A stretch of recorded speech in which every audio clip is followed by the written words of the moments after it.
Hey guys, welcome back to the channel. I hope everyone is doing well. So today I'm going to try something a little bit different and talk about something that not a lot of people really talk about.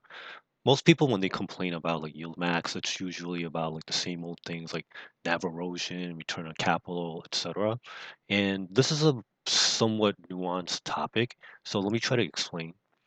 So YieldMax, I think it's okay for now, but what happens if they get too big? And let me know. I'm gonna try to like do a little bit more zooming in. This might help people that are on like a smaller screen. So thank you to this gentleman, Mr. Mark.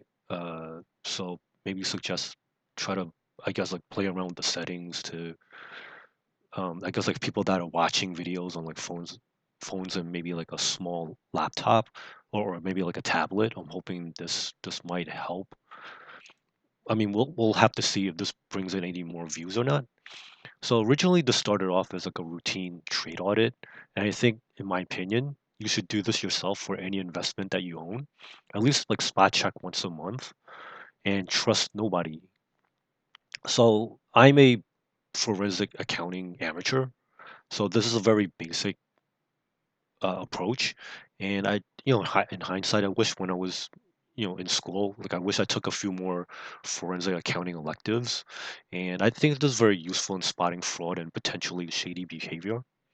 And just for the record, I'm not accusing YieldMax of doing anything like that, but I think just in general, just be careful with what you buy and like especially with complicated ETFs, you gotta look into the stuff. So the first thing is since like most of their position is treasury and cash based, you want to make sure like their treasuries are actually up to snuff. And one thing to note is that they're usually quoted in like per hundreds, and it gets a little funky because like the face or like the par value of bonds are actually 1,000, and I'll show you that in like the spreadsheet when it comes up. So the first thing you want to do is like you can go to like the Treasury Direct website. You can look for something called like the auction theory and type in like the Q. So it's just to make sure like there's actually like something there, and of course like for the first two positions for the treasuries, they're actually there, so that's always a good sign. And then just like as a reminder, like the par value of a bond is $1,000. So basically, what this means is that at the end of like the life of the bond, on the maturity date, you get $1,000 back. So if you notice, like the quotes, they're well, okay. This one is actually at like 100 already, so there's not that much money to maybe here aside from like the interest payment. But for this guy, you can still get it at like 95 bucks, and then at the at the maturity date over here. So sometime later this year, June 13th, you'll get 100 bucks back for every 95 that you put in. So and then from the cash position, this takes a little bit of digging. So you have to go back to like the annual reports sometimes and then look for like whatever like the cash where it's held. So in this case, this is uh, posted with someone called a First American Government Obligations Bond Class X. So right now, like the yield is 5.27, which makes sense, and it has a 14 basis points expense ratio, and the ticker symbol is pretty funny. It's FG triple X. So make of that what you will. So the good part is that YieldMax looks mostly clean for now. But then like there's some bad parts too. So again, this doesn't affect all YieldMax products. It depends on like how they originally structured and how the positions move over time. So there's unfortunately some weakness in like the long calls, like for some of the ETFs. And just as a reminder, delta is kind of like a measure of how stocky a contract is at that point in time. So two concepts to kind of keep in mind, like one is called hard delta, meaning like you have underlying like the stock. So for example, one option contract represents 100 stock, and but unfortunately, like over time, depending on what happens, depending on the movement of the stock, like let's say it's way below the strike price, then like it's basically worthless. Like it's like zero delta. And then like like if you had hard delta, meaning like if you had the actual stock, like 100 shares of stock is 100 shares of stock. But for like something with a soft delta, namely options, the delta changes over the life of like the contract. So let's say like something is at a 37 delta, that only represents like 37 shares of stock at that time. And of course, like things change. So there's also a thing called charms. This is like a second order Greek.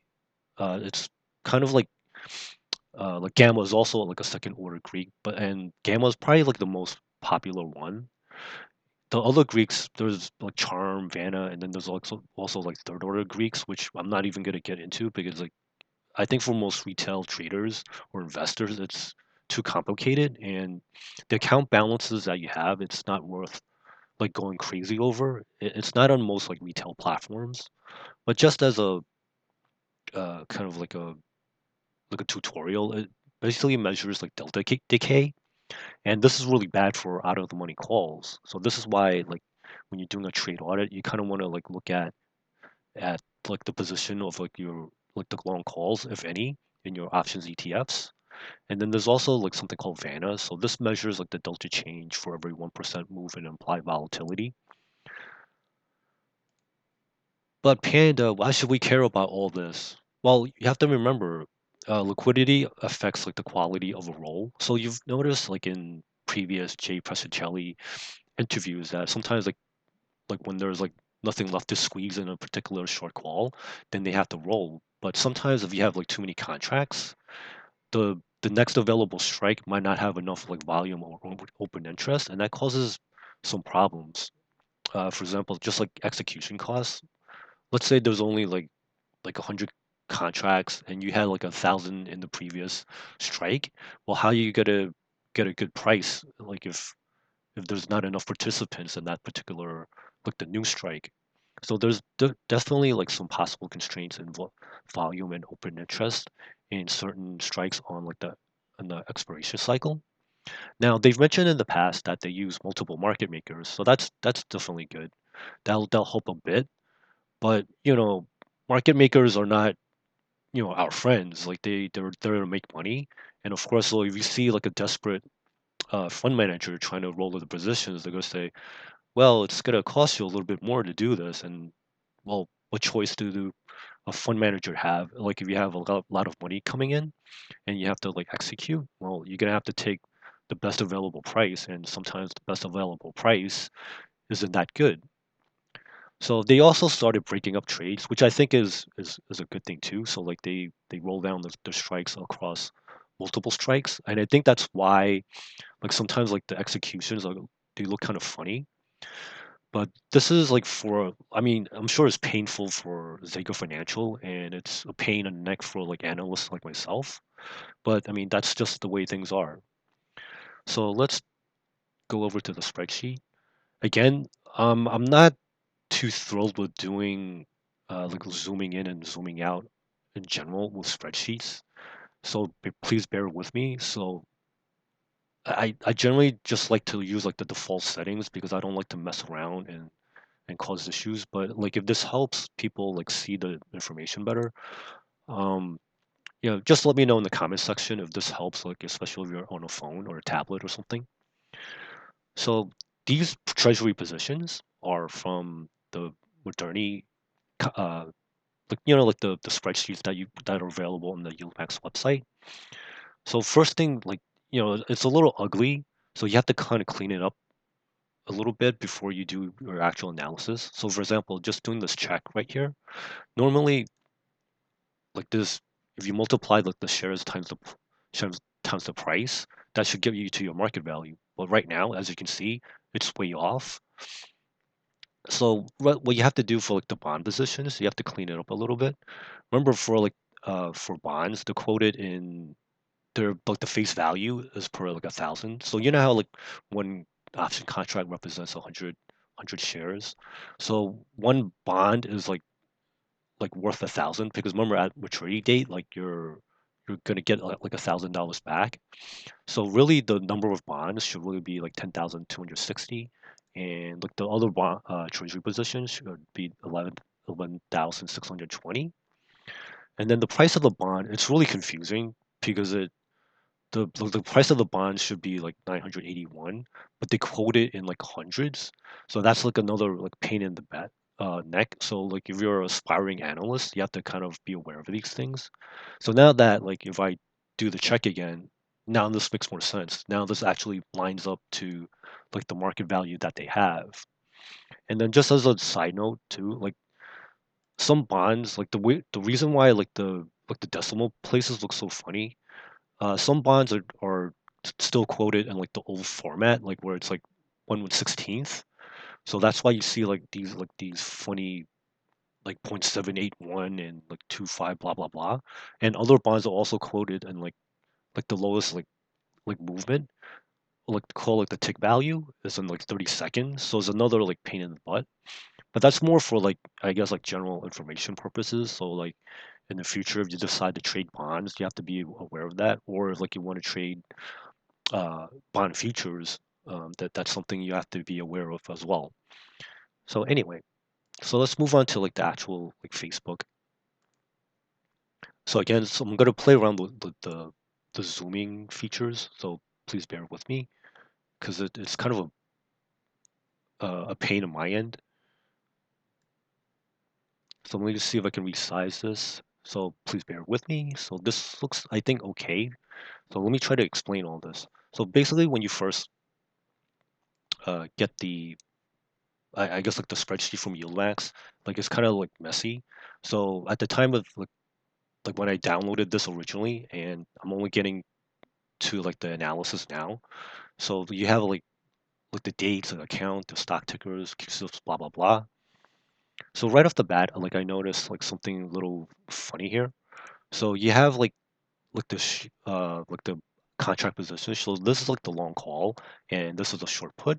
So they're equal in like number of contracts, which makes sense because you're trying to build a synthetic long position. But as you can see over here, like the short calls, like this doesn't add up to 625, which I mean, in the grand scheme of things, it's not like the worst thing in the world. So maybe they were rolling and maybe they lost count. Like who knows what reason they had for selling. Actually, there's like naked short calls. So to me, that's a little risky. So that's why I kind of flagged that as red on my end. And then I just did like basic like sanity checks for like the overall position. So the weightings time the net assets should give you like the individual like position, and then if you sum it all up, it should equal like the net assets. Now in this case, it's a little bit off, but I think there's like rounding in terms of like the weighting. So I mean, it's close enough. It's not like too bad. So I'll let them slide for now. So that's like one thing that you might want to like do for yourself as well. Just like do like basic sanity checks. And then the second thing I look for is like the maximum risk. So in this position, this is like 625 like option contracts, and then multiplied by like the short puts. So this is like your theoretical maximum exposure. So let's say like Meta for whatever reason like they go out of business or something, and this is like your theoretical risk. So it's your number of contracts times like the strike, and then times 100. That equals like your this value over here. So the max risk of 30 million, and then but then there's also because like the short calls they'll expire worthless. Like also just like take the market value over here, these two guys, add them up, and that softens like the blow of like the maximum risk. So it's really like on the overall position is 29 like point 0.7. And what these negative numbers are, because I wanted to see like as a percentage of net assets. So like the theoretical max risk is a little bit above like the total assets.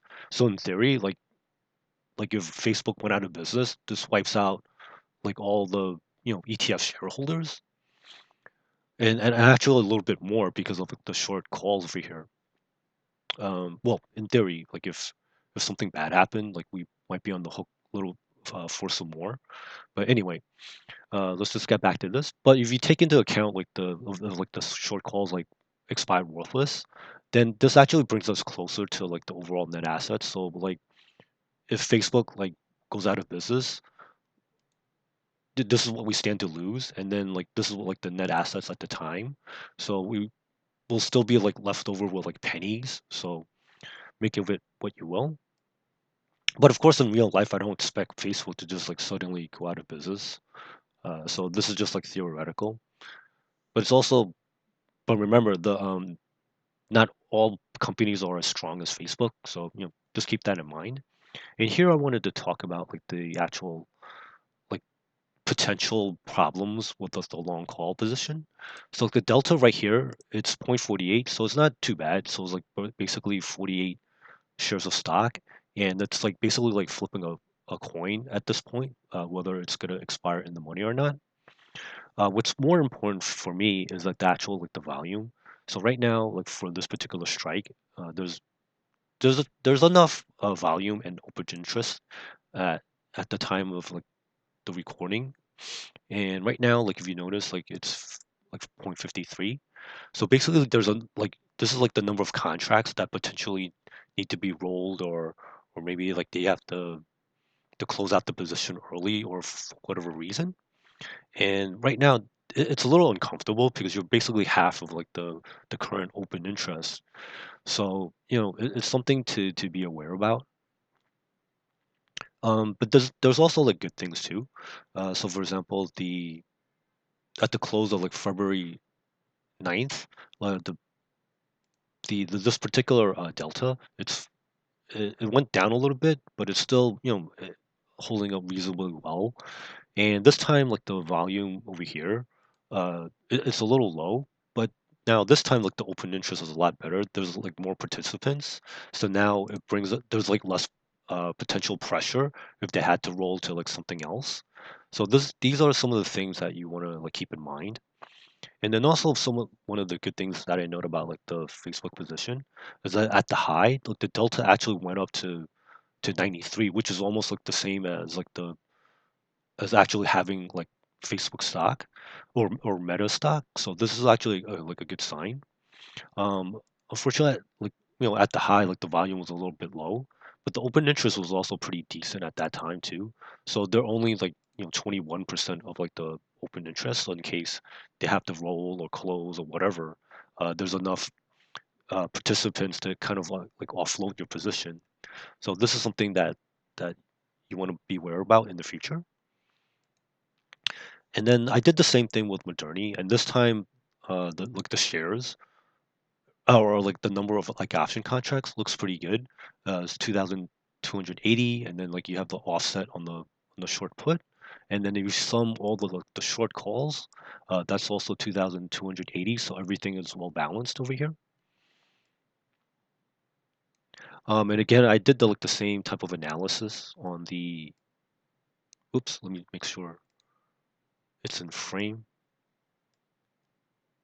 So on the check over here, like you'll see that. See, this is why I'm a little leery about like zooming in and out. But anyway, like the check over here. So everything, it's a little bit over what like the net assets are. So like in case like Moderni, uh, goes out of business or something, now now you have like a small uncomfortable position where that like the actual option like risk is actually above like the net assets, so you can actually stand to lose money. But I guess like in terms of shareholder risk, like I think in theory we should be limited to like 100%. So like, and I guess like whoever is holding the bag would probably be like Zako Financial. But again, that's like there's still like theoretical risk. Like I don't expect Moderni to go out of business anytime soon. So, but it is something to be aware of. So let me see if I can make this part. Yeah, sorry about that. I think this is probably like the best I can do in terms of like zooming without like going too crazy here. So as you can see, like the delta on this particular position was a little bit poor. It's about 38. It's not too bad, but it's kind of on the worrying side, because like it's 97.50, and then like our our long call is 100, so it's definitely out of the money. Uh, and then I noticed over here, like the open interest was 3,323, and because there's so many option contracts based on like this ETF, it's actually 69% of like the open interest. So I know it's immature on my part, but it's pretty funny how this worked out. And then I also wanted to show you. Let me see if this comes out. Let me see if I can make this a little bit bigger. Hopefully this is good enough. So basically what I did was I tried to use my own option pricing calculator. Now for most people, I don't expect you to build your own. I mean, there's plenty of like free calculators, option calculators out there. But most platforms don't have like the fancier Greeks, like the second and third order Greeks. So this is kind of like an old. I think this actually was one of my old option pricing calculators from like my MBA days. So you know, it's a little on the older side. I think, man, I think I used this on like a very ancient copy of like Microsoft Excel. It was like 97 or 2003 or something. And but anyway, I spiffed it up a little bit for purposes of presentation. So everything, I think it still holds up relatively well, all things considering. But I guess like the option pricing model doesn't, really change much. It's just mostly cosmetic. So let me see if my graduate studies actually paid off. So basically, what I want to look at is here, like the calls is 4.25, and then if you go back to like the Thinkorswim platform, so okay, so I'm probably a little bit off. It's between like the bid and ask, so I guess that's a good sign. So I know like the rest of the Greeks should be okay. So for basically like the charm value, uh, basically what this is telling you, if it's out of the money, that means you stand to lose like one delta per day, and this is kind of bad for like short term options, especially for like long options. You don't have a lot of time to like mess around. So between like the date of like this trade like February 5th and then like March 15th, there's not a lot of time left. So hopefully like this position can recover. Otherwise you're bleeding like a dollar, I mean excuse me, one delta a day, and there's not a lot of like deltas left obviously. So this is just something that I wanted to bring to your guys' attention, and then for yourselves, I think most of my subscribers are pretty smart and pretty savvy. So I think you guys should be okay in terms of doing your own analysis and trade audits and whatnot. So let me make sure this looks okay. I'm gonna go back to the PowerPoint for a second, and then just try to like end it on a positive note. So I think like in general, YieldMax, like their the documents are pretty clean. So I think that's one of the things I appreciate about them. Like they're very transparent. Of course, like there's always risk, and this isn't limited to like yield max by any stretch of the imagination. But there are things like you have to be aware of, like the strike placements and like the overall delta decay. There's going to be potential execution inefficiencies. So this is really important when they're trying to roll or exit the positions. And this is a pain to do, like depending on the ETF companies. Not all ETF companies have like very clean like documents to work with.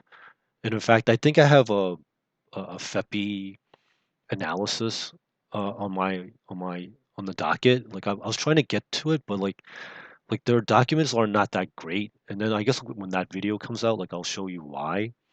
And it definitely takes time to analyze for like each one, but it's very important, especially when you have retirement dollars on the line. So if you like this type of content, please consider giving this a like. Because I think I bring like unique things to like the table, to the high yield table. I hope people can continue to subscribe and support this channel. Unfortunately, this channel is it's kind of all over the place and it's not doing as well as I hoped. So, but anyway, thank you for all the people that have tried to support me and give me constructive feedback. Hope you make some good money out there, guys, and I'll see you in the next one. Bye now.